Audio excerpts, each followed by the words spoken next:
Hey everybody, it's Matt the Dice Chucker with another board game review. Today we're taking a look at The Spill. Trying not to get a glare there. This is designed by Andy Kim, put out by Smirk and Dagger Games. And this is for, I believe, 1 to 4 players? Yes, 1 to 4 players. Let's head down to the table to take a look at the game and how it plays. So here we have The Spill set up. Now usually, in a game of The Spill, you would have 4 characters, but I only have 2 out for example purposes. As you can see, we had an initial spell of oil where the dice have come out. And what we're trying to do is accomplish this win condition here, which are 3 things. 1, remove 4 oil dice within 4 consecutive turns. Remove a total of 9 oil dice from the game. And save 4 full sets of marine life. If we complete all of these 3, then we have won the game. Or, if there's no more dice in the dice bag to drop, we have, and there's no lose conditions out there, we have won the game. Now, what's a lose condition? Well, it's a few things. I'm just going to open up the rule book to make sure I get the wording right. The sick bays are going to hold 1 of 6 different types of animals, and there are only 6 types of animals in the game, or 3 of a single type of animal, or the board has 6 or more spill outs, those tokens there. So what happens on your turn? Well, the first thing that happens is you assemble the dice, and we have this nifty little thing on the back of the rulebook to help us out. So, we're going to take a look at the spill out tracker, which is over here. Let me just move the camera a tad. So you can see we're playing on standard, so we're going to be dropping 3 dice into the tower. So you head into the bag. Excuse me, I'm just trying to make sure no one's getting dizzy. And you take out 3 dice, all right? Then you're going to drop them into the tower. Then you go into the quadrants where they fell. This one fell as a number 4, so you put it in the space closest to the quadrant. And then this is a number 1, so you're going to put that over there. Then over here, this one fell out number 1, so it's going to go here. And I'm glad it fell out that way because any dice that lands on an animal will flip it to its unhealthy side or contaminated side. So now the octopus there is contaminated. If we had a weather dice out, we would do the weather effect, and then we would see if there's any losing conditions. Now, if the dice hits the 3rd part of the quadrant, then a spill out would occur. A spill out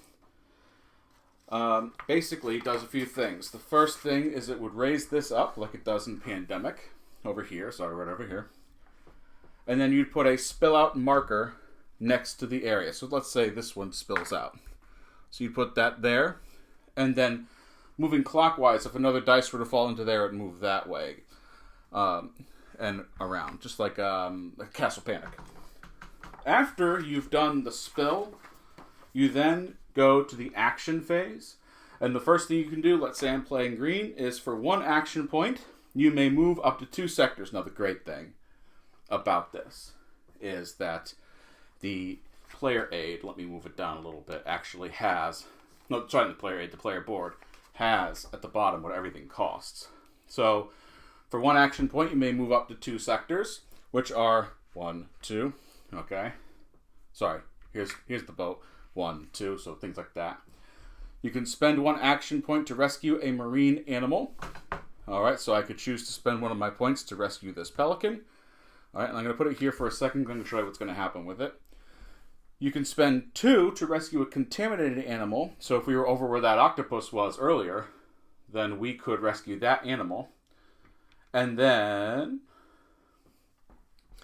we could spend 1 to push back a dice. Now, if I was here, I could spend 1 to take this dice, and it gets put back into the bag. All right, that's what that would do there. Or you can spend 3 action points to remove a dice completely. So now let's say we did that. I know I wasn't in the right places, but let's just say we did that on our turn. And it's a lot more action points than it is, but I'm doing this for example purposes. Then what we're going to do is we're going to come over to this board here, where the objectives are. And we're going to take that pelican that, and you can do this right away, that you saved, and you can put it right there. These are rescued marine life. And then the dice that you cleared goes up like this. Why would you do that? Because you see this little cube here and the cubes at the top. Those are your bonuses. When you gain the cubes, you put them down immediately onto the bonuses here, and you do the ability. If it has 2 spots, I believe that means you need both of them to kick the ability off. So yeah, some cards have an ability that needs 2 cubes to set it off. It's a more powerful ability. Some have one that only costs 1 and 1 2. I was checking something there, so that's why there was a cut in the video. Now, you can also have a situation, and I'm going into the bag to find this, have the weather dice pop out. There's 3 of them in the bag. Weather dice looks like this. They all have different abilities, and they will affect you in some way. So, for example, for the weather dice, page 12. Okay, so if I rolled this symbol here, then you can't use resource cards on the specialist's turn. If I rolled this symbol here, it's another action point to rescue marine life. If I rolled this symbol here, this means you cannot use your special ability. If I rolled this point here, this one here, you gain a bonus action point. It's one of the good ones. If I rolled this one here, that means you're dropping 3 additional dice on the turn. And if I rolled this one here, that means your movement is reduced by 1. Now, how do you track that? When you look down on your player board, you have little tokens right here. And if you had that dice show up, let's say the movement 1 was up, then you'd flip it up to remind you that on your turn, you cannot move 2. You can only move 1. So that's why you have all these little tokens here. And then one last thing I want to cover on this is, I'm moving it again. Over there, you have something that says extra action pool. On your turn, if you really wanted to use an extra action, what you can do is go into the bag, take a dice out, and you're going to put it here. So when you're preparing the dice next time, you would take the amount of dice on the tracker and add what's ever there. So let's say I wanted to do 6 actions, and I did that. So on the next player's turn, if it's still at 3 dice being dropped, you're now dropping 5 dice because you're adding those 2 to the spell. Once you are done there, you see if you've obtained any of the win conditions and see if any of the lose conditions have happened. And if not, then it goes to the next player until you have won the game. And that's pretty much how you play the spill. So let's head back up to the table to hear what I think. And we're back. So that is the spill. So I was excited about this game. I'm not sure I've played a game with the same theme. I'm sure there's a game with this theme out there that you'll all tell me about in the comments that existed before this. A few things that I really thought were fantastic. I actually liked the dice tower aspect of it. A lot of people have said this feels like Pandemic, and they are correct in that way. It does feel a lot like Pandemic. The actions are fairly similar, and the way you have to spend those actions are also similar as well.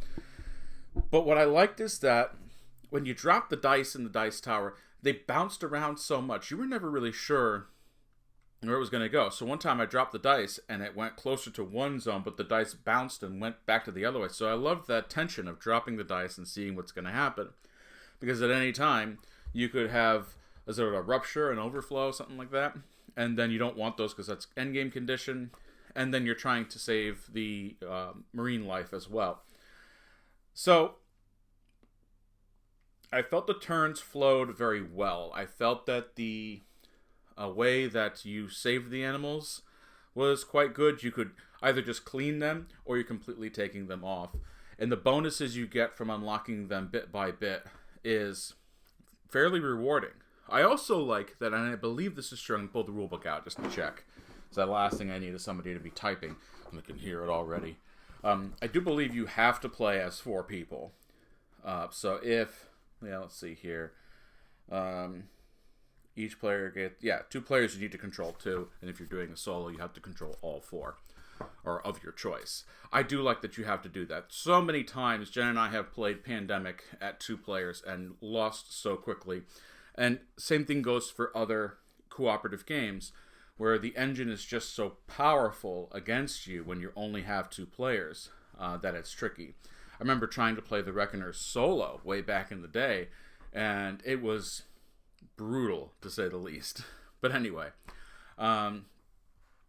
the ability to have all 4, I feel like the control of the game is a bit higher. Let's take a look at some things here.